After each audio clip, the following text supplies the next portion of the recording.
Oi, pessoal. Aqui Maurício Longo, Alexandre Strack, do Mundo Exponencial. Hoje para conversar com vocês sobre Fake Innovation, como chamou aqui o Alexandre num texto que ele publicou hoje no LinkedIn.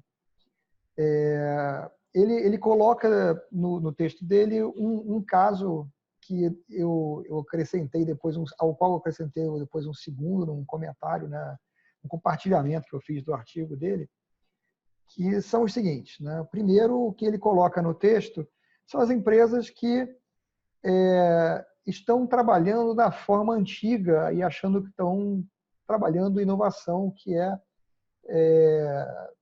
fazer uma coisa pontual, um projeto de cada vez, e acham que estão fazendo alguma coisa inovadora ali, que estão trabalhando em inovação.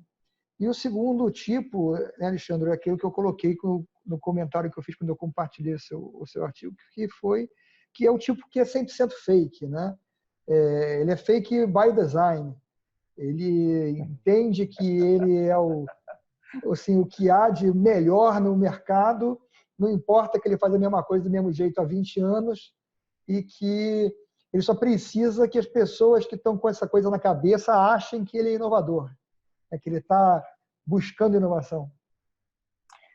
Bom, primeiro vamos esclarecer que é um microartigo, né?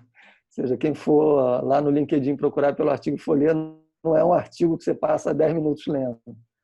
E é muito mais no caminho de realmente provocar essa reflexão que você colocou bem do primeiro caso. O segundo caso, eu nem considero, apesar de saber que ele é amplamente... Não, ele não só existe, como eu acredito que ele tem uma fatia bem significativa do mercado, que são aquelas empresas que se anunciam como inovadoras. É um marketing dizer somos inovadores. Alguns até escrevem livro ensinando ou propagando que são inovadores e, na verdade, por lá de dentro não tem absolutamente nada de inovadores, não tem nada de inovação, continuam fazendo do mesmo jeito que sempre fizeram. Essas eu tenho pena, então eu nem escrevo sobre elas, porque essas não vão ter muito para onde ir. Eu escrevo sobre a segunda, sobre o primeiro caso, perdão, que foi o caso aonde, na verdade, as empresas continuam, elas têm projetos de inovação, mas são aqueles projetos muito pontuais. Faz um projeto por ano, diz assim, vou dedicar, sei lá, 2% do budget de uma determinada área para criar uma solução inovadora. E aí, ou seja, faz o projeto e vê que aquele projeto não atinge o resultado esperado, não entrega aquilo que pretendia ou não mexe em absolutamente nada o resultado da companhia. Então, a companhia diz, cara, não adianta continuar investindo em inovação porque não traz resultado algum. Esse tipo de empresa é o que, para mim, é o clássico do fake innovation, porque, literalmente, apesar de ter projetos de inovação, ela não é inovadora na sua cultura. Ela não pensa, ela não está buscando formas diferentes de resolver os seus problemas, nem está valorizando as ideias que surgem, provavelmente, por todos os lados da companhia. Então, ela não tem a compreensão de que, para fazer inovação, ela precisa ir aprendendo a partir de muitos experimentos que ela vai fazendo para poder chegar em algum lugar que ela almeja, ou seja, tentar resolver um problema de uma forma completamente diferente, porque ela entende que o valor que o cliente está esperando, ou que os clientes dela estão esperando, já são de uma forma diferente do que ela está entregando. Ela está procurando melhorar esse caminho. E isso não é com um projeto por ano que ela vai conseguir resolver, são com vários e vários projetos indo numa direção para poder chegar nesse objetivo. Então, isso para mim que são empresas que fazem fake innovation.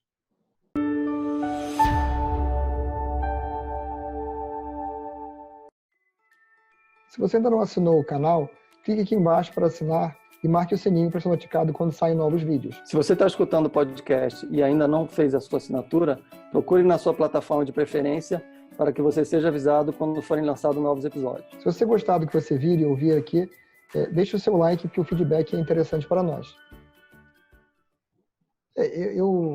Eu acho que você tem toda a razão no ponto de vista de que você ignora o cara que é o que eu coloquei, que é o 100% fake, porque esse, na verdade, ele de fato não está interessado em aprender, né? Ele não está por definição. O outro pode não estar buscando aprendizado hoje, mas eu colocaria que é mais por uma questão, às vezes, de desconhecimento dessa nova realidade, vamos dizer assim, da necessidade de se adequar a essa nova realidade, do que por uma falta de vontade de conseguir buscar, vamos dizer assim, a inovação. São profissionais em empresas que estão sentindo que existe uma necessidade de fazer alguma coisa, mas não sabem como lidar com isso, muitas vezes, vamos dizer assim. Porque a cultura da empresa não foi concebida para isso. Pelo contrário, a gente sabe que, e já foi assunto de vários vídeos que a gente gravou aqui, que o modelo de gestão das empresas ele foi concebido para uma realidade inteiramente diferente, né? Então, enquanto a gente não tiver um aumento da consciência das pessoas dentro das empresas, da necessidade de tornar a empresa mais adaptável e de buscar a inovação de uma forma mais transversal, né, mais distribuída dentro da organização e não como projetos pontuais, com uma coisa contínua e distribuída, essas empresas vão continuar tendo problema, né? Eu acho que uma das coisas que você falou, e vai, para mim, também no caminho, eu não sei se a palavra é exatamente essa, mas tem uma certa arrogância ainda que prevalece nessas empresas, onde a estrutura muito hierarquizada faz com que quem está acima, e eu escrevo isso no artigo, são só aqueles que conseguem ter as boas ideias, ou pelo menos as ideias que sempre prevalecerão, ou seja, já que eles estão mais acima na hierarquia, eles entendem melhor o mercado, eles são melhores do que os outros e são aquelas ideias que devem prevalecer. Então, ou seja, as pessoas que estão mais abaixo na hierarquia, qualquer ideia que venha delas, e que normalmente são elas que acabam estando muito mais próximas dos clientes, ou que vivem mais de perto as necessidades, as reclamações, os problemas que os produtos ou serviços tenham, essas pessoas elas não conseguem fazer com que as suas ideias sejam valorizadas, né? Ou seja, a forma de fazer ela ainda está muito determinística, de que como eu sei mais, a minha ideia é melhor, então nós vamos seguir esse caminho, porque, ou seja, eu sei que esse caminho é o que o mercado está querendo, é o que os clientes buscam e é o que vai dar certo. É o que o pessoal chama do HIPPO, né? Que é o highest paid person's opinion. Então, é a opinião da pessoa com o maior salário.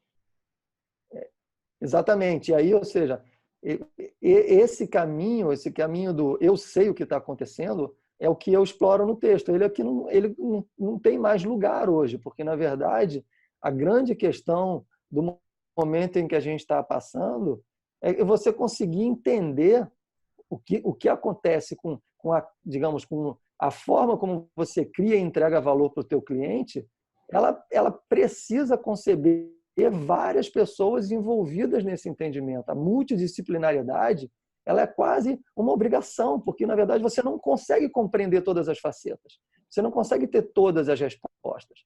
Você precisa entender as diferentes visões, mesmo dentro da sua companhia, que é aquele produto ou serviço que você hoje oferta e que você quer mudar para fazer uma oferta diferente, aonde que ele precisa ser mudado? Quando você juntar a multidisciplinariedade da sua empresa, você vai ver que vão surgir já N ideias diferentes para resolver o mesmo problema que você acredita ter a melhor ideia.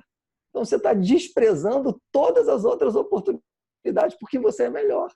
Eu não sei se você se lembra disso, porque eu acho até que eu li isso num livro, um exemplo de um livro, eu não lembro se você já leu esse livro também, porque eu não lembro qual é o livro.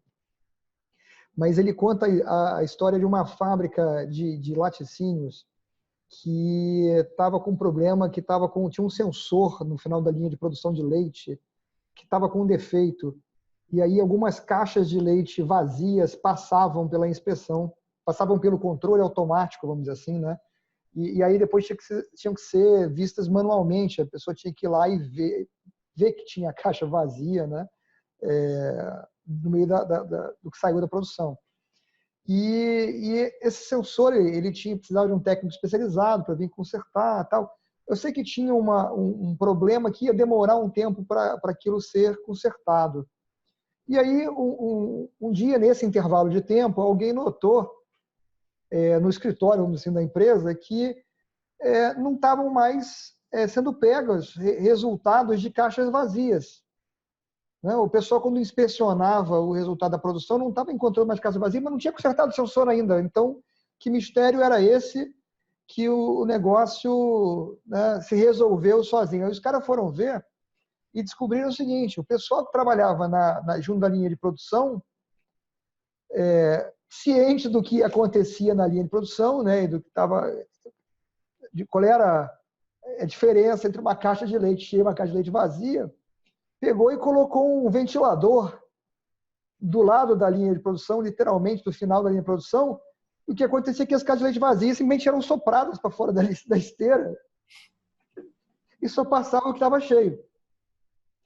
Então, o pessoal operacional trouxe uma solução prática e instantânea para resolver um problema, enquanto o pessoal que era de cima, a única solução que eles tinham era chamar um técnico e vamos lidar com o problema enquanto o técnico não aparece. Né? Eu não sei exatamente em que livro está, mas esse exemplo é um exemplo muito conhecido e ele é citado em diversas palestras, livros. Sempre que se fala dessa questão de inovação e da necessidade da multidisciplinaridade, surge esse exemplo, justamente porque, ou seja, a continuidade do exemplo é que os indivíduos da linha que tiveram a ideia de colocar o ventilador eles são penalizados porque eles deixaram de usar corretamente um suposto dispositivo que era uma balança hipersensível, onde as caixas passavam por cima, então ela conseguia identificar pela diferença de peso, ou seja, a solução era hiper complexa quando simplesmente colocando o ventilador resolvia o problema. Mas, enfim, o que ilustra claramente é justamente a necessidade de você ouvir as outras ideias e, pelo menos, executar os testes para poder verificar se isso dá resultado ou não, e se esse resultado faz sentido e ele é economicamente mais viável, ele atende à necessidade. Né? Mas esse exemplo que você deu e que a gente ouve várias vezes, ele é interessante porque ele é um caso de inovação ainda interna, ou seja, para resolver problemas que você já tem na sua própria linha de produção. Ou seja, e quando a gente está falando muitas vezes de inovação, as pessoas olham só para o lado de fora. E por isso que eu falo das empresas fazerem fake innovation, porque elas, na verdade, além de fazerem pontualmente projetos de inovação, elas não utilizam a capacidade de ideias e de pensar e resolver problemas o tempo todo, ou seja, o processo não só ele não pode ser pontual, como ele tem que ser um mecanismo contínuo. As pessoas na empresa têm que poder desafiar aqueles processos que não estão indo bem, aquelas situações que precisam ser melhoradas constantemente, apresentando ideias e essas ideias podendo ser avaliadas a partir de uma cocriação, né? Ou seja, cocriar tem sido uma forma que tem entregue um resultado muito, muito interessante. As principais inovações têm surgido desse mecanismo de cocriação. A gente volta para o termo, acho, vamos dizer assim, que é a arrogância, que é um mal grande nas empresas, né? Porque na prática, como você falou, você não está aproveitando o potencial que tem dentro da companhia e, na verdade, você provavelmente não está aproveitando a maior parte do conhecimento que tem na companhia, porque, no final das contas, o cara que conhece realmente como funcionava lá a linha de produção do leite é o cara que está lá, é o cara que vê aquilo ali funcionando todo dia e sabe como aquilo funciona. Essa é a pessoa que está mais próxima do problema, com maior quantidade de informação e que deveria ter autonomia para poder tomar uma decisão e buscar o melhor caminho. Porque, no final das contas, ele é a pessoa que está mais apta a conseguir buscar uma coisa que atenda, porque ele conhece o problema. Né? Eu acho o seguinte, só para a gente encerrar e não alongar demais, as grandes empresas que hoje dominam o cenário, Facebook, Google, a Amazon e outras mais, ou seja, os seus produtos e serviços que estão sendo utilizados a todo momento e eles capturam um volume de dados gigantesco e têm uma capacidade gigantesca de analisar os dados, eles poderiam arrogantemente pressupor que sabem exatamente o que as pessoas querem. Ainda assim, essas empresas são as que mais experimentam.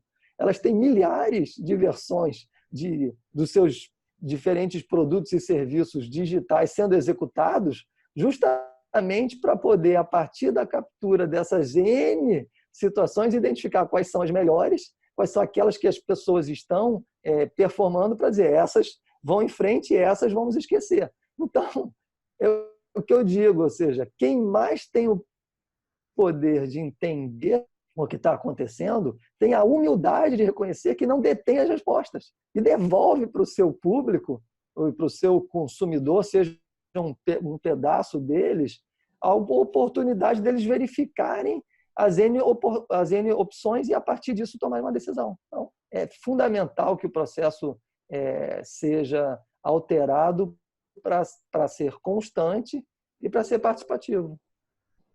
Bom, eu acho que, como você falou, a gente cobriu tudo para a gente não se alongar além do necessário aqui. Fica uma provocação à reflexão e queria agradecer de novo por vocês terem assistido a gente até aqui. A gente se vê no próximo vídeo.